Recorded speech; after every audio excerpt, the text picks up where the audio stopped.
there's a good chance that if you do a lot of fly fishing reading, you do some conservation reading. But if most of your fly fishing reading takes place in books, consider where you're finding that content that pertains to conservation. It's usually in the more dynamic media, online, maybe in magazines.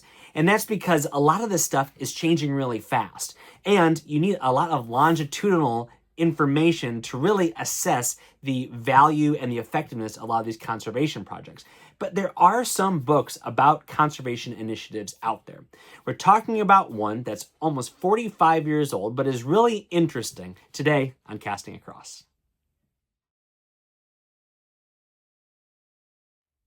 Hi, I'm Matthew of castingacross.com, where I explore the quarry and culture of fly fishing.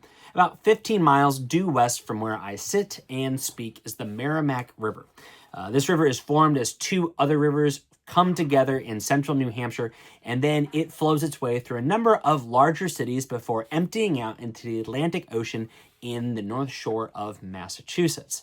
Now, this river was once home to a tremendous number of species, particularly those that lived in saltwater and then made their way up into freshwater to spawn sturgeon and shad, and king among them, the Atlantic salmon. But this river, because of its just amazing flow rate, was harnessed for an area that became the leading textile manufacturing region in the entire world for a number of decades in the 19th and early 20th century. So, of course, that meant dams, and dams meant an inhibition of upstream progress and a real detriment to the spawning of fish like the Atlantic salmon. But this was something that was realized relatively early on, and both the federal government and New Hampshire, as well as other local groups, tried to step in and make some changes and protect as well as reintroduce Atlantic salmon. And a book that does a tremendous job of outlining this whole process, going all the way back to kind of the establishment of some of these dams back in the 19th century, is The Forgotten Salmon of the Merrimack by Lawrence Stolte. Now, this book came out in 1981, and it was published by the Department of the Interior. So this is a federally published book. And you might say, wait. I've never heard of the Merrimack. I know salmon are important. I'm not really even from or familiar with New England. Why would I read this book?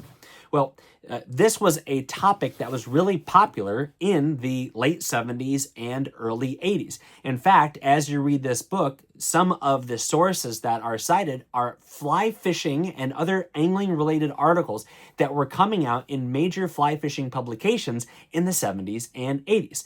And so just like we have our contemporary conservation issues that everybody is talking about and writing about, a lot of which still pertain to Atlantic salmon, the removal of dams, both here in New England and the Pacific Northwest, as well as up in Canada, this book is actually kind of a historical perspective that we can look back on from here 45 years later and see what worked and what didn't work. And in fact, the program that is being talked about in the early 80s is a renewal of a salmon reintroduction project that was happening earlier in the 20th century.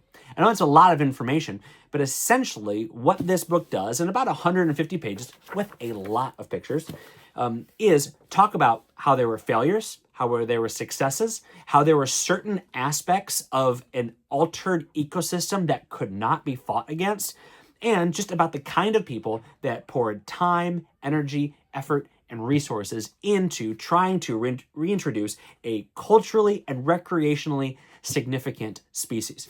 In fact, when I moved to New England in 2010, you buy like a Fly Fishing Guide to New England, or you look at the New Hampshire Fishing Digest, and Atlantic salmon are still listed as catchable with regulations attached to them in the Merrimack River.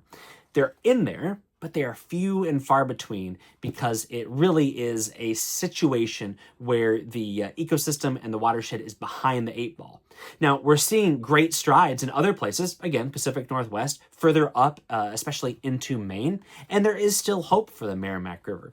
But this is a great book that gives you a history of a specific conservation project, the cooperation between federal, state, and local agencies. It also talks about the salmon and just the real passion that people had for them and still do.